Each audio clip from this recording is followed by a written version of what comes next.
दरबार में सिर्फ वतन वतन वतन, हम वोट डालते शान से सिर्फ वतन वतन। अस्सलाम वालेकुम वरहमतुल्लाहि वबरकातुहू। मौज़ूद हाज़रीन इकराम, बुजुर्गान कौम और मिल्लत, मेरी इज़्ज़तदार माँ और बहनों, मेरे गयूर नौजवान साथियों, शहनशीन बतशरीफ फरमा महाराष्ट्र के मजलिस इत्तेहादुल मुस्लिमीन के सदर वो साबिक़ा रुकने पार्लिमान मोहतरम जनाब इम्तियाज़ जलील साहब, मोहतरम जनाब फारूक शाब्दी साहब, सदर मुंबई मजलिस इत्तेहादुल मुस्लिमीन, साबिक़ा रुकन असम्बली व तर्जुमान कौमी तर्जुमान मजलिस इत्तेहादुल मुस्लिमीन जनाब वारिस पठान साहब, जनाब समीर साजिद साहब, जनाब अतीक अहमद साहब, मोहतरम जनाब सैयद मोइन साहब, डॉक्टर परवेज़ अशरफी साहब, जनाब सरफराज जागीरदार साहब, यूथ लीडर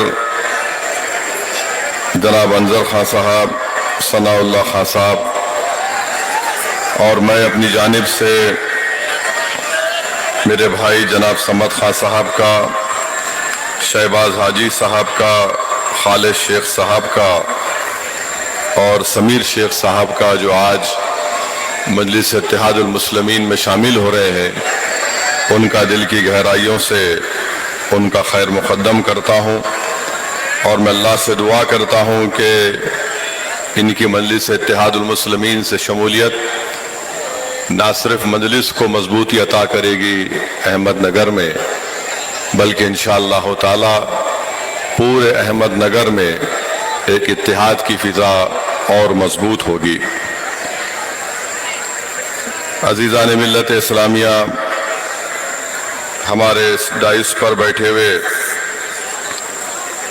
हमारे दलित लीडर्स भी हैं, मजलिस के ज़िम्मेदार हैं, प्रभाकर पर्दे साहब, और तमाम उनका भी शुक्रिया अदा करता हूँ, आपका शुक्रिया अदा करता हूँ कि आप यहाँ पर आए, और मैं एडमिनिस्ट्रेशन का भी शुक्रिया अदा करता हूँ कि उन्होंने मुझे यहाँ पर आने की इजाज़त दी, और अल्लाह का बड़ा करम है कि मैं एक लंबे अरसे से आपके दरमियान में आना चाहता था। अज़ीज़ान मिल्लत, मुझे जब मैं यहाँ पर आया तो मुझे हमारे मजलिस के ज़िम्मेदारों ने कहा कि सर, ये अहमदनगर ज़िले के ज़िम्मेदार लोग हैं, तारीख़ी लोग हैं, जिसमें मलिक अंबर का नाम है, रजनीकांत अरोले जो मैग्सेसे अवार्ड विनर हैं, जॉन बर्नबस हैं, चांद बीबी है, माधव दंडत्वे हैं, अन्ना हज़ारे हैं, एना लियोनिस जो एजुकेटर हैं, बहराजी नायक जो मराठा फौज के इंटेलिजेंस के चीफ थे, पोपटराव बागोजी पवार साहब हैं, क्रिकेटर अजिंक्य रहाणे हैं, आनंद ऋषि जी हैं, और फिर यकीनन यहाँ की सरजमीन पर हज़रत शाह शर्फी जी की दरगाह है रहमतुल्लाह अलैह की, और जिसके ताल्लुक़ से आप जानते हैं कि छत्रपति शिवाजी महाराज के दादा जनाब, उन्होंने जब उनको 2 फर्जंद हुए थे तो उनको अक़ीदत थी हज़रत से, बुज़ुर्ग से, शाह शरीफ रहमतुल्लाह अलैह से, तो उन्होंने अपने दोनों फर्जंद का नाम, एक का नाम शाहजी रखा, एक का नाम शरीफ जी रखा।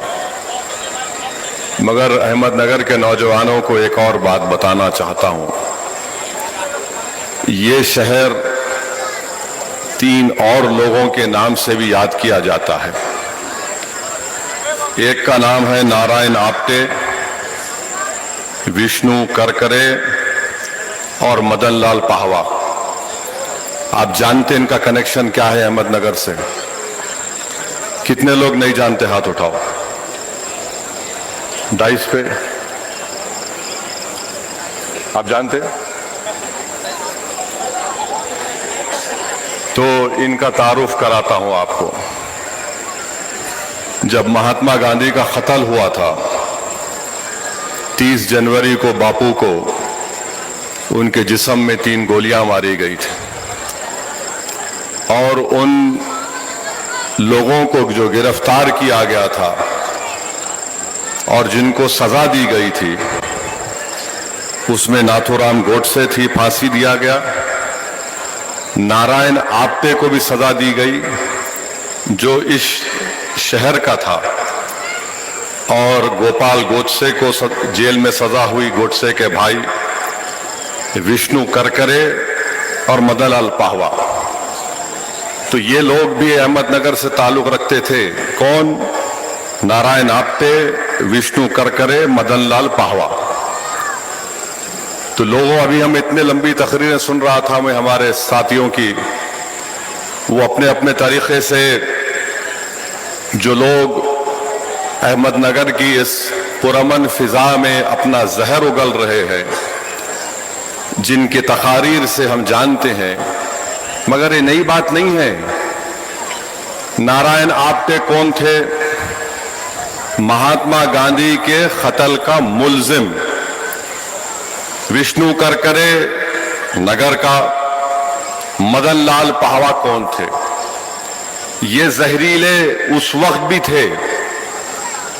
इससे अहमदनगर की पाकी खत्म नहीं होती है, मगर तारीख में अगर हम जाकर देखेंगे तो नारायण आप्टे ने क्या किया था, ये जितने बापू को कत्ल करने के साजिश में एक्यूज थे, ये तमाम के तमाम गंदे किस्म के इंसान थे, बिल्कुल थर्ड रेट। माने नारायण आप्टे ने एक डॉक्टर की बेटी, उसका नाम मनोरमा था, उससे इश्क लड़ाया। यहीं की बच्ची थी, ये फर्गूसन कॉलेज मशहूर पुणे का, वहां से पढ़ के आकर अमेरिकन मिशन स्कूल नगर में पढ़ाता था। कौन? नारायण आप्टे। तो यहां पर इनकी आशिकी हो गई मनोरमा से, और मनोरमा ये समझ रही थी कि नारायण आप्टे मुझसे इतनी मोहब्बत करता है कि मेरे बगैर रह नहीं सकता। वो बंबई, उस वक्त बंबई था, वहां जाकर मनोरमा से मिलते थे, और किरदार का बिल्कुल गंदा आदमी। उसके साथ साथ एक विष्णु करकरे थे। विष्णु करकरे को उनका दोस्त हो गया मदनलाल पाहवा। ये मदनलाल पाहवा उस वक्त मौजूदा पाकिस्तान से भागकर बंबई से नगर को आए थे, और नगर को आकर मदनलाल पाहवा ने उस वक्त के मुसलमान जो फ्रूट्स बेचते थे, मेवा बेचते थे, उनको मारता था और बॉम्ब भी फेंकता था। आपको शिकायत है कि भाई बास सियासी लीडर भी है।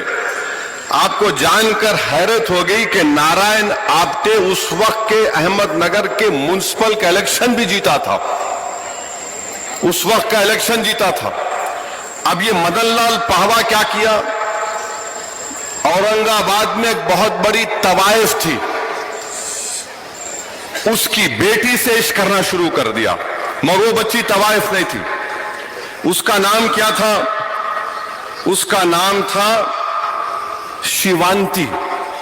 नामा याद रखो नौजवानों, तुम लोग खाली गंदे किस्म के गाने, पिक्चर के नाम याद, इनको याद रखो। मैं जो बाद में आखिर में कहूंगा तुमको समझ में आएगा। तो इन्हों क्या किए, नारायण आप्टे बोले नहीं शादीशुदा है, इन्हों मनोरमा को धोखा दे दिए। क्या किए? मनोरमा को धोखा दिए, और वो बेचारी मनोरमा एक वक्त सावरकर से भी मिली थी। ये कहीं रंगरलिया मनाने होटल को गए थे नारायण आप्टे और मनोरमा, तो वहां पर सावरकर से मिलके उसने इस नारायण आप्टे को कहा कि ये तुम इससे मत मिलो, मगर वो मोहब्बत में दीवानी हो गई। बोलते ना मोहब्बत अंधी होती है, ये अंधी हो गई। उसके बाद ये मदन लाल पाहवा यहां पे, इसकी दोस्ती हो गई शिवांती से। और आपको जानकर तकलीफ होगी कि शिवांती की उम्र 19 साल की थी और ये जो नारायण आप्टे की मोहब्बत हुई थी मनोरमा से, उसकी उम्र 16 साल की थी।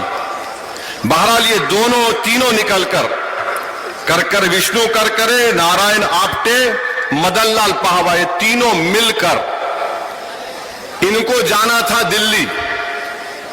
30 जनवरी के दिन गांधी को गोलियां मारी गई।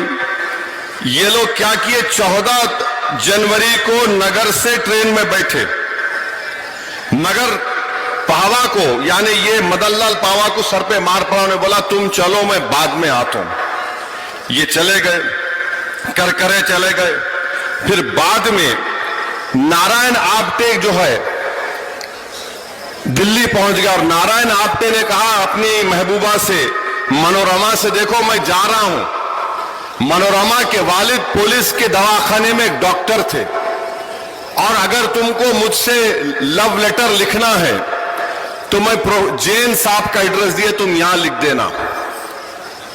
तो चले गए, दिल्ली चले गए। अब पहले शादीशुदा यहां इश्क लड़ा दिए। दिल्ली पहुंचने के बाद उनके चिचा बोले मियां तुम्हारे से एक बच्ची है, तुम शादी करते क्या? बोले फौरन करता हूं, बताओ देखता हूं जाके। तो नारायण आप्टे जो है वहां चले गए। वो बेचारी खत लिख रही, तुम आ जाओ वापिस। सुनो, वहां चले गए। मदन लाल पाहवा क्या करे, दो सर को मार पड़ा बोल के फिर उन्होंने उर्दू में बोलते ना अपना मुंह काला करे शिवांती से। उसके बाद ये तीनों मिलके गए बापू को मारने के लिए और जाने के बाद मदन लाल पाहवा की जिम्मेदारी क्या थी कि तू कॉटन बॉम्ब फोड़ना है, मारे धमाका होना, आवाज आना। उसके बाद ये आपका नारायण आप्टे, विष्णु करकरे और गोडसे, ये लोग बापू पे हमला करेंगे। पाहवा क्या था, पाहवा यहां पर मासूम मुसलमान जो तरकारी फ्रूट बेचते थे उनको मार के समझा मैं बड़ा काम कर सकता हूं।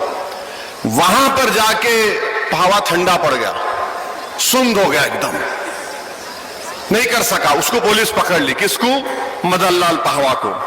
अब उसको पकड़ने के बाद क्या हुआ, गोडसे, नारायण आप्टे, विष्णु करकरे मिलकर बापू को गोलियां मारे। करकरे वहीं पकड़े गया, गोडसे वहीं पकड़े गया। और जब गोडसे पकड़ेगा तो क्या बोला, मैं मुसलमान हूं। गोडसे जब पकड़ा गया, बाद में देखे तो मालूम हुआ कि वाकई में जो हमारे पास बच्चों की खतना कराते, खतना करा हुआ था। हंसने की बात नहीं है, फैक्ट है ये। गोडसे पकड़ा गया और उसमें क्या हुआ कि नारायण आप्टे भाग गया, निकल गया। 30 जनवरी को बापू का कत्ल हो गया। नारायण आप्टे वापस आकर शायद अहमदनगर में या बंबई में मनोरमा से रंगरलिया ला रहा था, मनोरमा से रंग ले रहा था। तो ये जो विष्णु करकरे पकड़ा गया, गोडसे पकड़ा गया, उनसे पूछे तेरे साथ और कौन है, नाम बता। तो उसने बोल दिया कि भाई वो, इसका नाम नारायण आप्टे है और वो एक मनोरमा लड़की से मोहब्बत करता था। तो पुलिस क्या करी, अच्छी पुलिस थी उस जमाने की, बहुत अच्छी थी, उनका कोई कंपैरिजन नहीं है, वैसी पुलिस नहीं थी। आज तो खैर माशाल्लाह कोई बात नहीं। तो वो लोग क्या किए, उसको बुलाए, मनोरमा के वालिद को, मनोरमा को बुला के बोले बोलो नारायण आप्टे कहां है। उन्हें परेशान, बापू को कत्ल करके आके मेरे से रंगलियां मराया। बोली देखो एक यहां पर इस हॉस्टल में उसका फोन आता है, वहां पर आप। तो पुलिस उस वक्त बैठी, सुन लिए, पकड़ लिया आप्टे को। आप्टे को गिर गया, देखो कागज दो। पूरा उसमें खत लिखा हुआ। आपटे को पकड़ लिए। ये है इन लोगों का ताल्लुक। आपको मालूम कि उसके बाद क्या हुआ? वो बच्ची मनोरमा चंद साल में मर गई इस गम में कि इन्हें शादीशुदा था, मेरा इस्तेसाल किया, एक्सप्लॉयटेशन किया। और फिर दिल्ली में जब बापू को मारने से पहले 2 दिन थे तो जाकर बच्ची को देख के आया, मैं इससे शादी करता हूं। ये जो था आपका मदनलाल पहवा, शिवांती का क्या हुआ? शिवांती जो है वापस जिस्म फरोशी करने पे चले गई इसके गम में कि इसने धोखा दिया मेरे को। और शिवांती मरी कब मरी? 1988 में शिवांती का इंतकाल हुआ। और ये जालिम मदनलाल पहवा को 64 में सजा हुई। बाहर निकल के आया तो नाथूराम गोडसे के भाई गोपाल गोडसे ने उसकी शादी करा दी। आप समझे?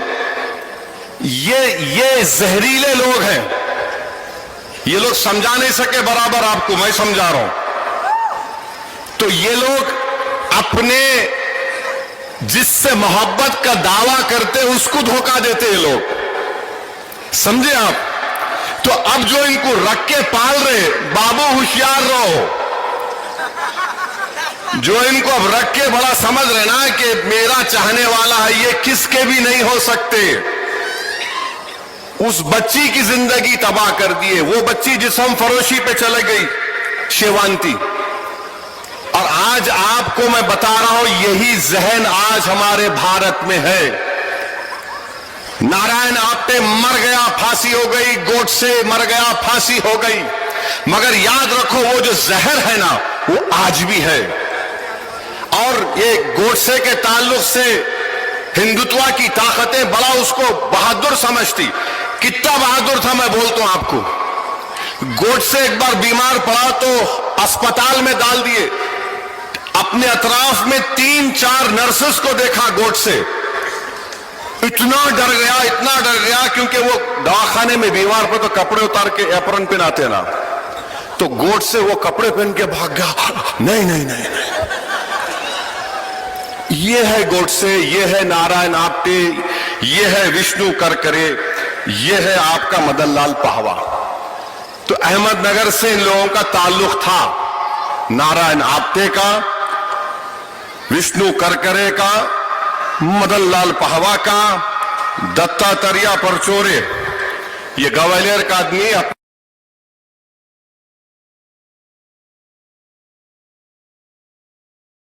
अपनी बंदूक लाके दिया था किसको? गोडसे को। एक बूढ़े ज़ईफ गांधी को गोली मार के ये लोग बहादुर समझते, ये कमजोरों को गोली मारते।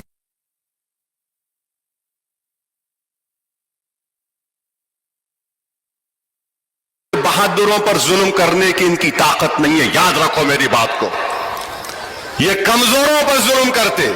80 साल के बूढ़े को मारकर तुमने क्या हासिल किया? तुमने बहुत बड़ा काम किया क्या? तुमने ऐसे बड़े आदमी को। अच्छा हाँ, और एक चीज, अहमदनगर इसलिए भी मशहूर है कि यहां की जेल में नेहरू थे। नेहरू ने जेल में बैठकर डिस्कवरी ऑफ इंडिया को लिखा था। ये अहमदनगर की तारीख है, ये अच्छा भी है और ऐसे जहरीले भी थे। तो मैं आपको बताना चाह रहा हूं कि ये पसमंजर दिखाना जरूरी था ताकि आपको मालूम हुआ, नौजवानों को मालूम हो जाए। बीजेपी को याद है मगर बीजेपी भूल जाती, आरएसएस को पूरा याद है मगर उन्होंने भगवत दूसरी तरफ बात करते। तो मैं नौजवानों से अपील कर रहा हूं कि अहमदनगर की इस तारीख को याद करो आप, और डरने घबराने की जरूरत नहीं है। दूसरी बात,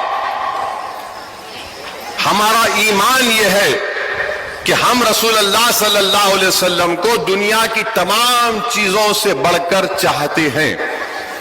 हमारा ईमान उस वक्त तक मुकम्मल नहीं जब तक कि असदुद्दीन ओवैसी अपने माँ बाप से ज्यादा, अपनी बीवी से ज्यादा, अपने औलाद, अपने नवासा नवासी, अपने भाई बहनों से ज्यादा रहमतुल्लाह आलमीन सल्लल्लाहु अलैहि वसल्लम से मोहब्बत करना है।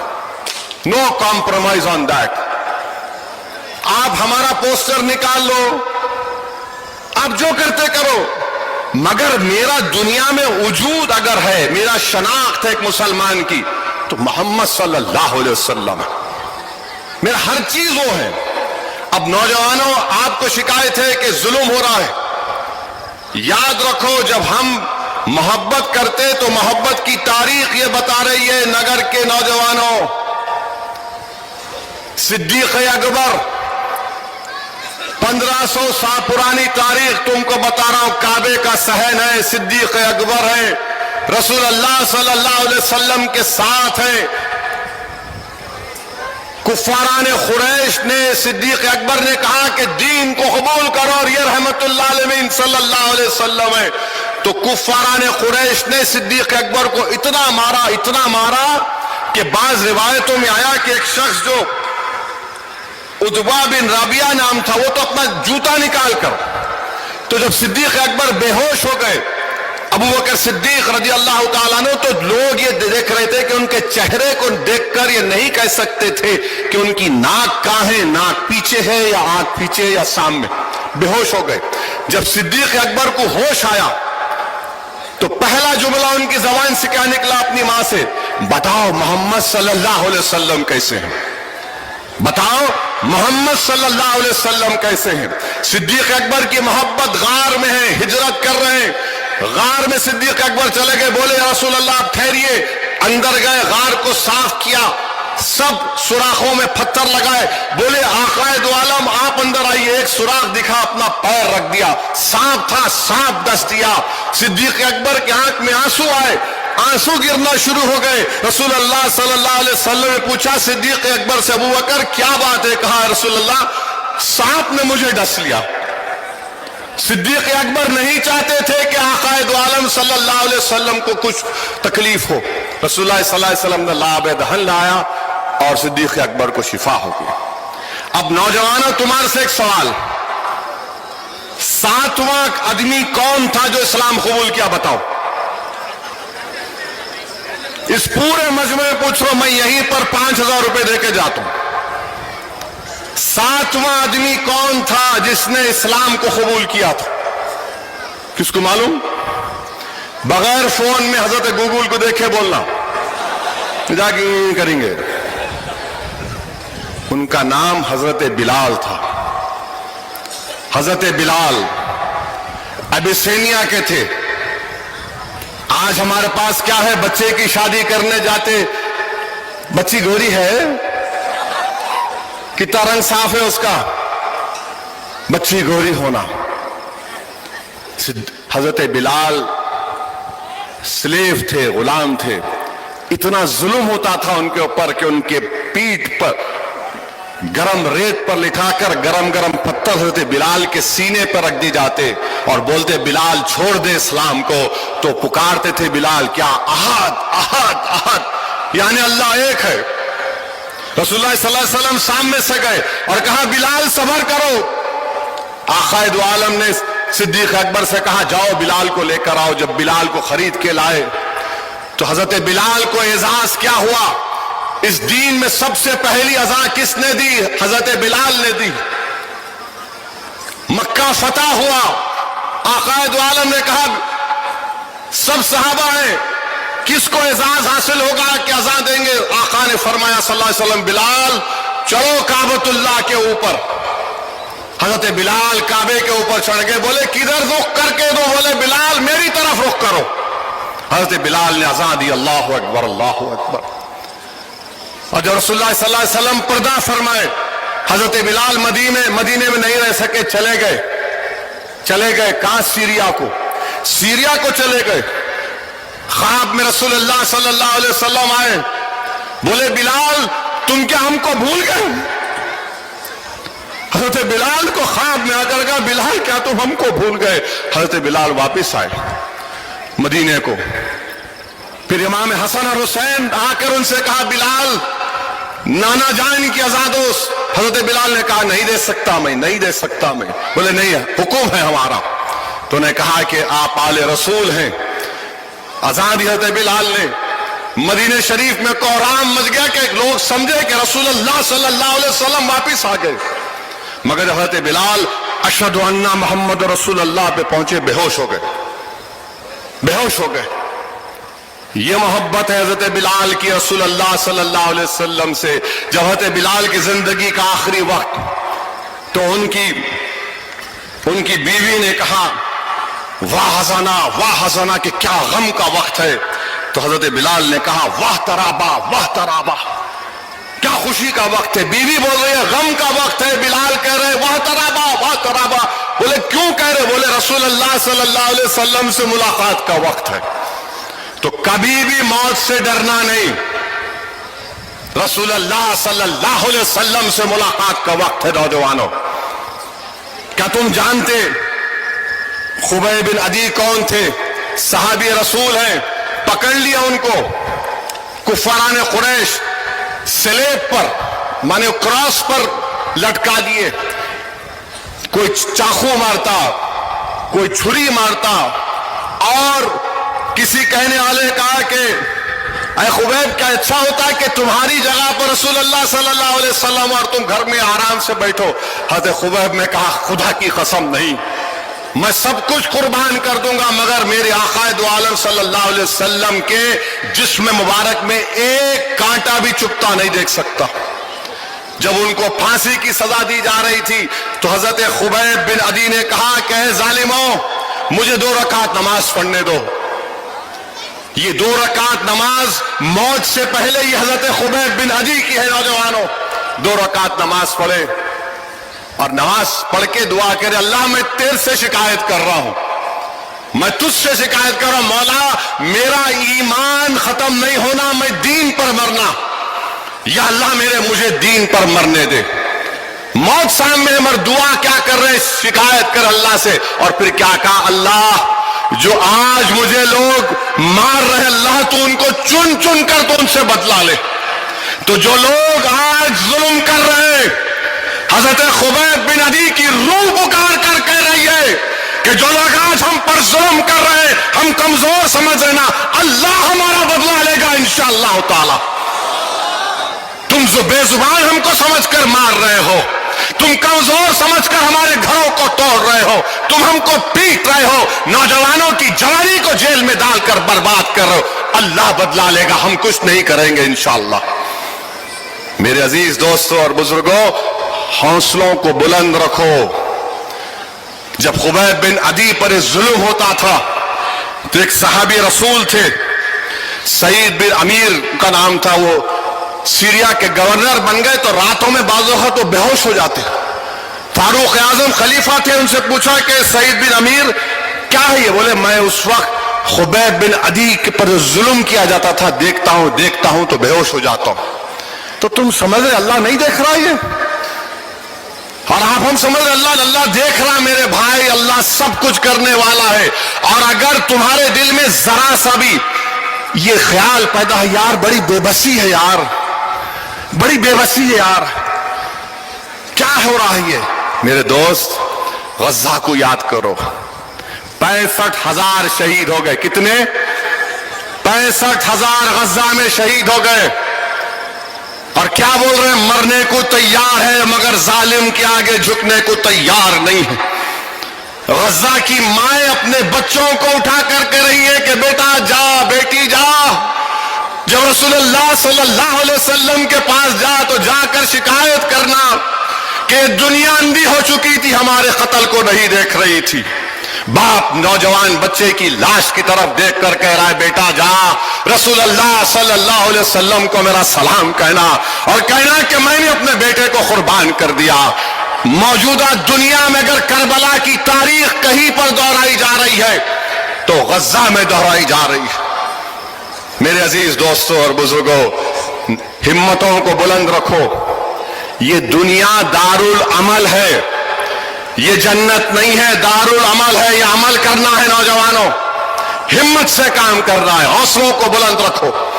लाख मसायब और मुश्किलात आ जाए, तुम्हारी ताकत तुम्हारा इत्तेहाद है। अहमदनगर के लोगों, अपने इत्तेहाद को टूटने मत दो। ये सब कोशिशें क्या की जा रही हैं कि तुमको एक मोतिया जो पुरोते ना मोतिया को, उस तरह तुम्हारे को तोड़ के बिखर दिया जाए।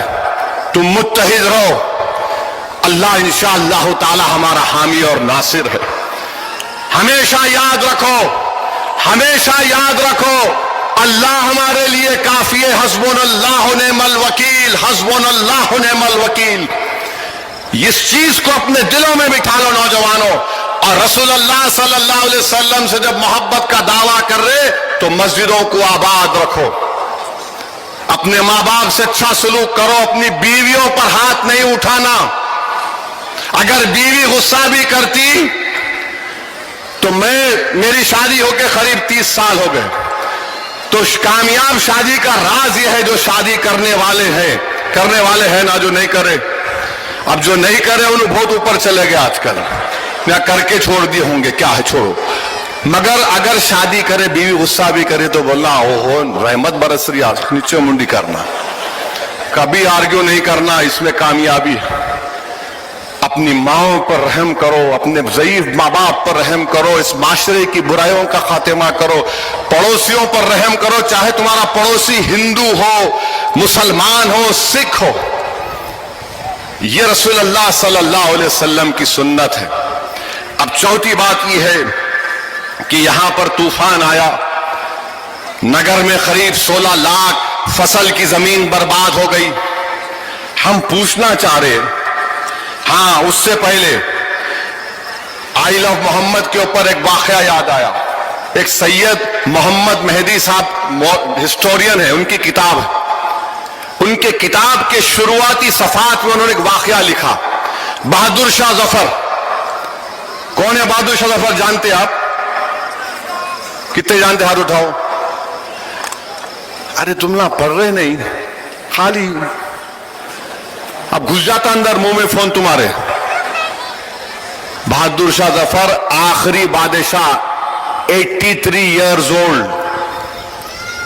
जब पूरे हिंदू मुसलमान आके बोले आपका झंडा लेकर मुल्क को आजाद करवाएंगे अंग्रेजों की गुलामी से, खैर वो कोशिश कामयाब नहीं हो सकी, माने बाद में हुई। तो बहादुर शाह जफर को मालूम था कि अंग्रेज आकर उनको गिरफ्तार करेंगे। और क्या किए, रात के अंधेरे में निकलकर हजरत महबूब सुबानी निजामुद्दीन औलिया के पास चले गए, उनके आस्थाने पे गए, खूब रो रहे थे कि अल्लाह हम कोशिश की, हम कामयाब नहीं, खूब रो रहे थे। अंग्रेजों से इस मुल्क को आजाद नहीं करवा सके। तो उस वक्त निजामुद्दीन औलिया की दरगाह पर एक शख्स था, उसको बोले देखो कल अंग्रेज मुझे पकड़ लेंगे और शायद मार भी देंगे, मैं तुमको एक अमानत दे रहा हूं, तुम उठा के रखोगे ना यहां पर। उस निजामुद्दीन औलिया दरगाह के खादिम ने बोला क्या है वो अमानत? तो बोले देखो हमारे सल्तनत मोगलिया में एक अमानत 400 साल से चली आ रही है, वो अमानत मेरे पास है, मैं तुमको तुम्हारे हवाले कर रहा हूं, उसके बाद मेरा खातिमा है। बोले क्या है? बोले ये रसूल अल्लाह सल्लल्लाहु अलैहि वसल्लम के 3 मुंह मुबारक है, 3 बाल है, मैं आपको देके जा रहा हूं। ये अपने नबी रसूल से मोहब्बत थी बहादुर शाह जफर को। अमानत समझे वो रसूलुल्लाह सल्लल्लाहु अलैहि वसल्लम के मुंह मुबारक को, बोले ये लो रख लो। ये आज भी रबीउल अव्वल के महीने में निजामुद्दीन दरगाह में रसूलुल्लाह सल्लल्लाहु अलैहि वसल्लम की ज़ियारत, मुंह मुबारक की ज़ियारत होती है। तो याद रखो आई लव मोहम्मद बोलना आसान है, पोस्टर उठाना यकीनन तुम्हारी हिम्मत की मिसाल है, जबान से पुकार कर कहना वो तुम्हारा ईमान है। मगर अगर आशिक हो तो जिससे इश्क करते हो उस पर सब चीज फना कर देना। और फना क्या करना? अपने आप को, अपने नफ्स को, ताकि हम अपने नेक इंसान बन जाए। ये याद रखो नौजवानों। अब यहां पर सैलाब आया, अब सैलाब में देवेंद्र फडणवीस बोल रहे मैं कितना बोले हो, एक लंबा बयान दे दिए, इतने 31,000 का की करोड़ बोले। फडणवीस साहब आप यकीनन मोदी जी के नक्शे कदम पे छोड़ रहे, लंबा छोड़ने के माहिर हो गए आप। उसमें जो आप ऐलान किए बड़ा पैकेज दिया, कोई नहीं दिया। अरे मेरे भाई 10,000 करोड़ तो एनडीआरएफ के गाइडलाइन से आएंगे, 5-6 हजार करोड़ तो डिपार्टमेंट का बजट है जो रोड बनाते। और अफसोस की बात यह है कि जो किसान अपनी जमीन खो दिया, देखिए, जब किसान ज़राअत करता तो वो मिट्टी होती, माटी होती, उस पे बीज बोता, वो तक बह गई। जो किसान अपना इंश्योरेंस करवाया, उससे पैसे आना है, प्रीमियम भरता, डीएफ बोल रहे देवेंद्र फडणवीस मैं कर रहा हूं। अरे आप क्या कर रहे? आपसे मुतालबा करते कि पूरे महाराष्ट्र के किसानों का 30 लाख एकड़ बर्बाद हो गई, उनका लोन माफ करो। आप जाओ, बैठो, प्रधानमंत्री आपका पंत प्रधान के पास बैठकर कहो कि 30 लाख एकड़ जमीन बर्बाद हो गई किसानों की, लोन माफ करो, लोन वेवर करो, वेट ड्रॉट डिक्लेयर करो। और ये तुम मत बोलो देवेंद्र फडणवीस, जब तुम लीडर अपोजिशन थे, तुमने उद्धव ठाकरे को खत लिखकर यही बात कही थी जो आज ओवैसी कह रहा है। ये किसानों से होना चाहिए। पांचवी बात यह है कि आपके शहर में बहुत से मसाइल हैं। दही गांव सूबे में साफ पानी नहीं आता, अस्पताल एक ही है और उसमें कुछ सहूलतें नहीं है। और फिर आप देखते हैं कि दलितों पर जुल्म बड़ा हो रहा है।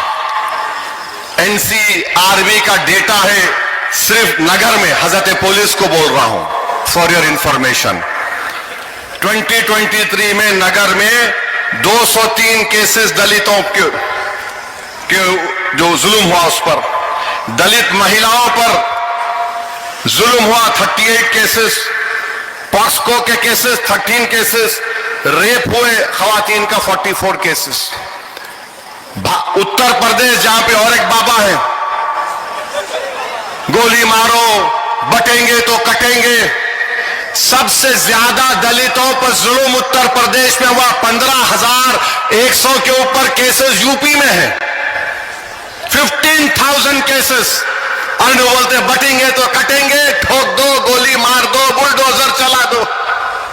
और इसका नतीजा क्या निकला कि भारत के सुप्रीम कोर्ट के चीफ जस्टिस, दूसरा दलित जज, उसके कोर्ट में एक 72 ईयर ओल्ड बुड्ढा आकर जूता निकालकर हमारे सुप्रीम कोर्ट के जज के इजलास में जूता फेंकता है और कहता है कि सनातन धर्म का अपमान हिंदुस्तान में नहीं सहा जाएगा।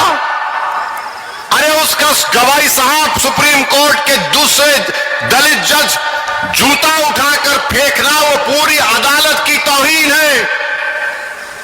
कहां है वो कोर्ट, कहां है वो वकील जो आज एहतजाज क्यों नहीं कर रहे?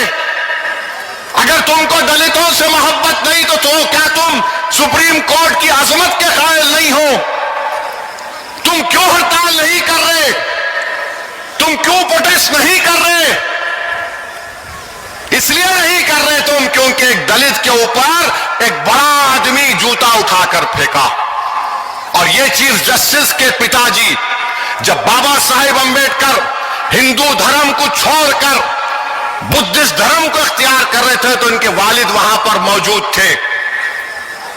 आप बताइए कौन इन लोगों को रेडिकलाइज कर रहा है? मैं एक पोस्टर उठाता हूं, no they are getting radicalize, but what about a damn 70-year-old man? एक 70 साल का बूढ़ा, उसको कौन रेडिकलाइज किया बोलो? और बोले कि बरेली में बुलडोजर क्यों, बुलडोजर का जजमेंट गवाही साहब दिए थे, ओरल ऑब्जर्वेशन था, कोई ऑर्डर पास नहीं हुआ तो सनातन धर्म का अपमान नहीं सहेंगे। अरे फर्क यह है जो संविधान को मानते, उनमें फर्क यह है कि अगर हमारे खिलाफ भी जजमेंट आया, आपको मालूम 6 दिसंबर को बाबरी मस्जिद शहीद हुई थी, याद है? याद है? याद है या वो भी भूल गए नौजवानों? तुमको मालूम उस क्रिमिनल केस का जजमेंट क्या आया? जजमेंट यह है कि कोई भी मुजरिम नहीं है, not a single dam person was convicted. ऐसे एक आदमी को सजा नहीं। हमने क्या कहा? ठीक है, अदालत है, सुप्रीम कोर्ट का जजमेंट आया, बाबरी मस्जिद नहीं है आपकी। हमने कहा मुत्तफिक नहीं है, सुप्रीम कोर्ट इज सुप्रीम। हमने कहा बताओ आज आप ये क्या हो रहा है हमारे देश में? एक दलित सुप्रीम कोर्ट का चीफ जस्टिस बन गया, मगर ये जालिम लोग, ये कास्टिस्ट लोग, ये जहर है, ये बर्दाश्त नहीं करे कि दलित उस मुकाम पर पहुंच गया। मैं महाराष्ट्र के दलित भाइयों से कह रहा हूं, भारत के दलित भाइयों से कह रहा हूं, देखो, पहचानो, ये जहर नहीं तो क्या है बताओ। और मोहन भागवत बोलते हम कास्टिज्म को खत्म कर देंगे। अरे मोहन भागवत, आप तो मुंह नहीं खोले, प्रधानमंत्री के मार दिए, बोल दिए। मेरे भाई, ये हमारे दलित भाइयों के साथ हो रहा है।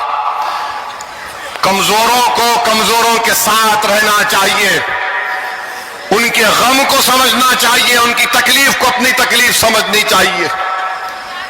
ये जुल्म है सुप्रीम कोर्ट में। अच्छा, पुलिस कुछ नहीं कर रही, दिल्ली पुलिस माशाअल्लाह, नहीं कंप्लेन नहीं आया, क्या करेंगे। अच्छा, कंप्लेन देना आपको, क्या बात है।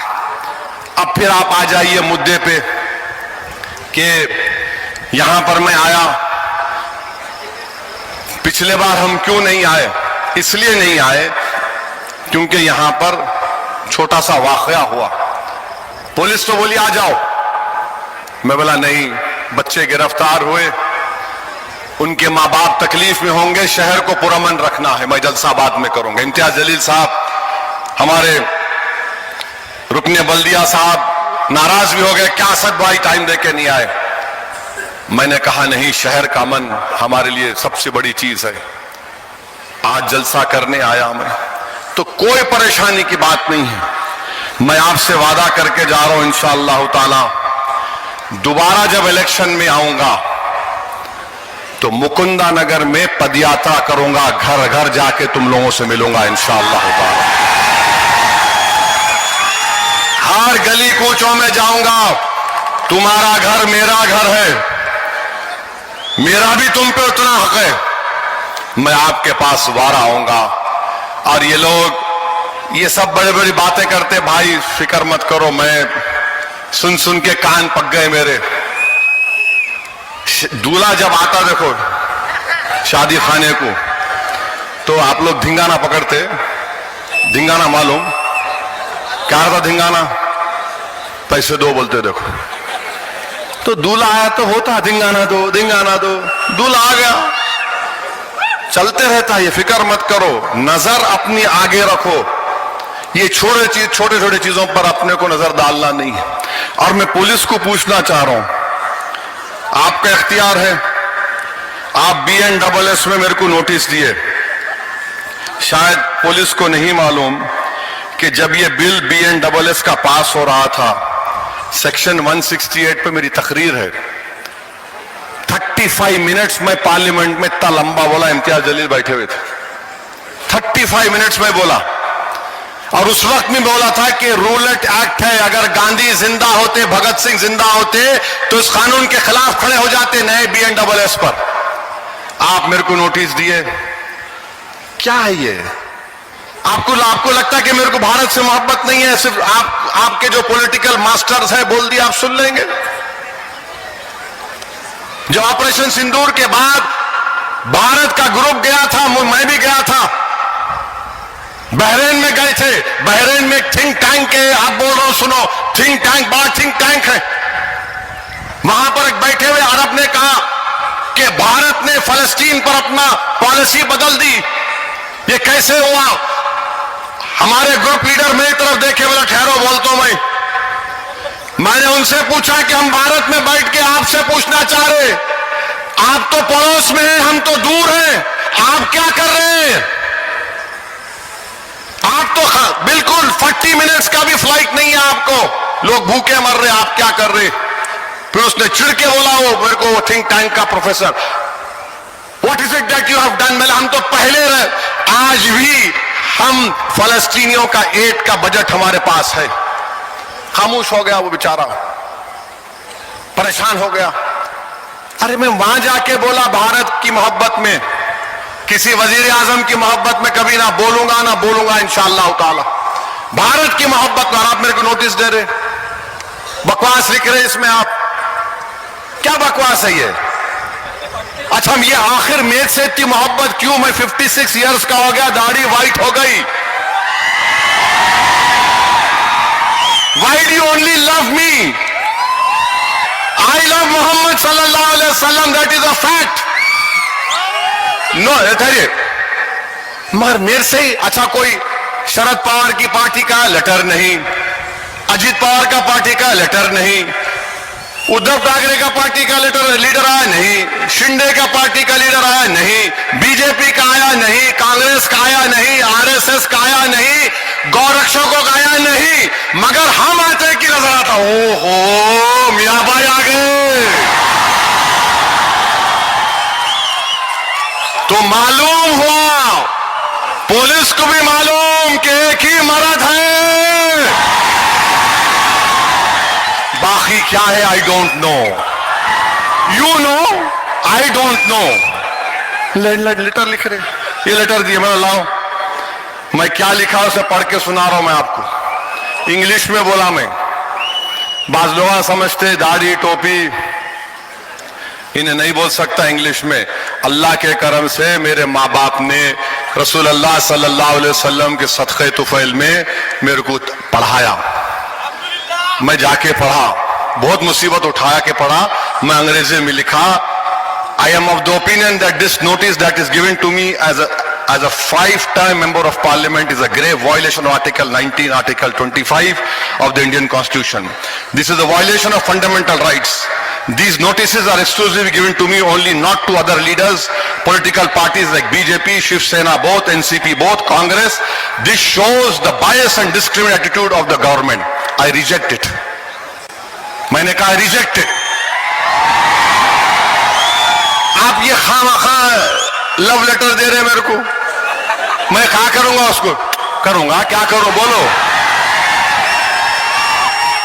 समझ में नहीं आता। ये आप लोग ऐसा करके अपने विखार को कम कर ले रहे जनता के दरमियान में। बच्चा मैं पूछा, अगर मैं पूछूंगा ऐसे, ये नोटिस किसी नेता को दी जाती क्या, बोलो आप, देखो आप, I know I am the only मर्द, और तुम याद रखो मैं दुश्मन था हमेशा नाथूराम गुडसे की आइडियोलॉजी का, और दुश्मन रहूंगा नारायण आप्टे, विकास पावा, और वो करेगा। मेरे अजीज दोस्तों और बुजुर्गों, हम भारत के प्रधानमंत्री को भी बोल रहे हैं, कितने 5 मिनट है अभी,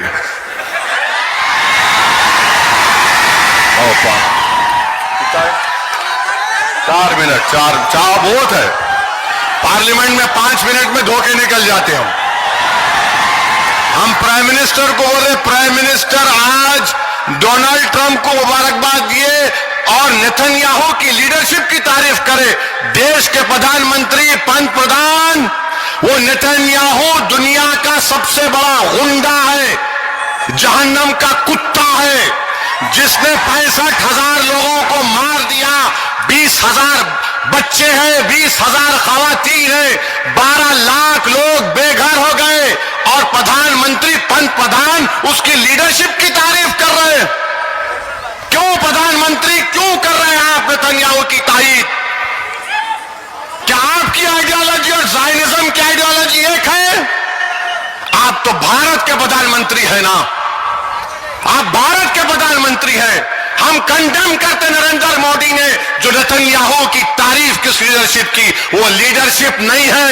नेतन्याहू जहन्नम का कुत्ता है जो फलस्तीनियों का जेनोसाइड कर रहा है।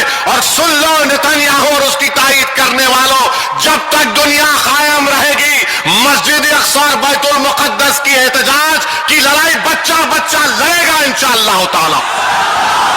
हम मस्जिद अक्सा को नहीं छोड़ सकते, ना मस्जिद अक्सा को छोड़ सकते। अल्लाह देख लेगा नेतन्याहू को इंशाअल्लाह। प्राइम मिनिस्टर उसकी तारीफ कर रहे हैं, वाह।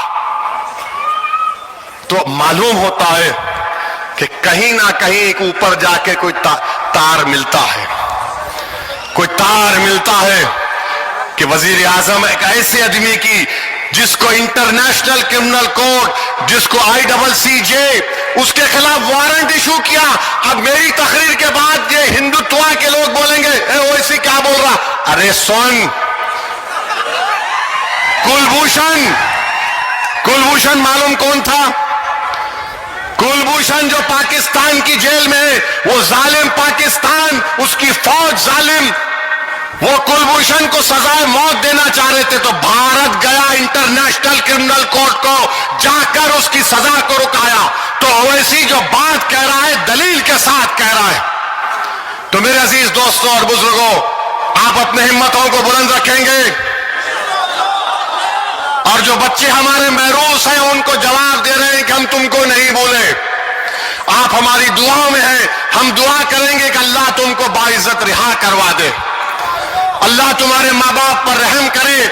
और तुमने जो गुलामी का सबूत दिया, ओवैसी के पास अल्फाज नहीं है। अल्लाह अपने हबीब की लाज रखेगा, तुमको अजर देगा।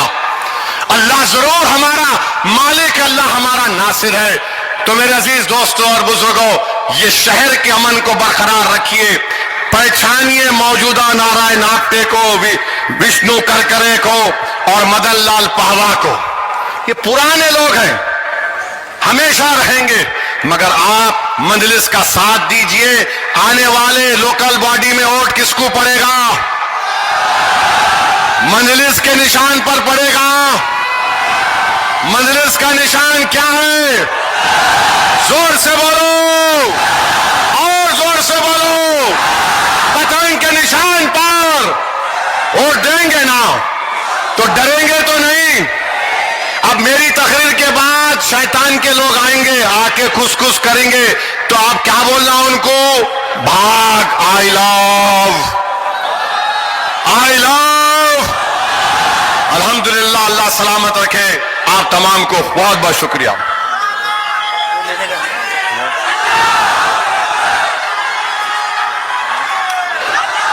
जिस तरह असद साहब ने मुसलमानों की नींव पर भारत की भी आज कियादत की है, ऑपरेशन सिंदूर को जो कामयाबी और रिप्रेजेंट करने के लिए आगे बैरिस्टर साहब आए थे, उनको यहाँ पर फख्र हिंद अवार्ड से नवाजा जा रहा है।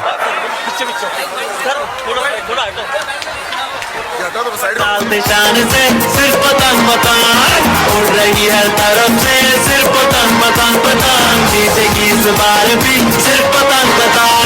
सबके जुबान पे आयम आयम का नाम, भाईचारे से रहते अबे हिंदू मुसलमान।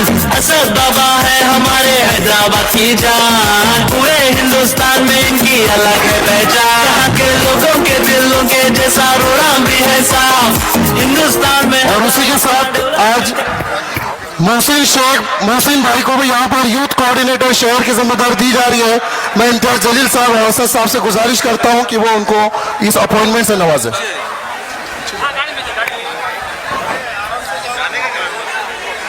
और मेरी गुजारिश है भाई जाने वाले रुक जाए, कोई तकलीफ ना हो सदर साहब को। सभी साथी हमारे मेजबान आसानी से जाने की ये करें। और मैं सभी आने वाले नौजवानों का शुक्रिया अदा करता हूं, साथ ही हमारे बुजुर्गों का भी कि आप आए यहाँ पर। समद खान साहब की हमारे हाजी आपल्या परिसरातील बातम्या आणि जाहिरातीसाठी संपर्क मुख्य संपादक वसीम झारा मो 1849 79 7961।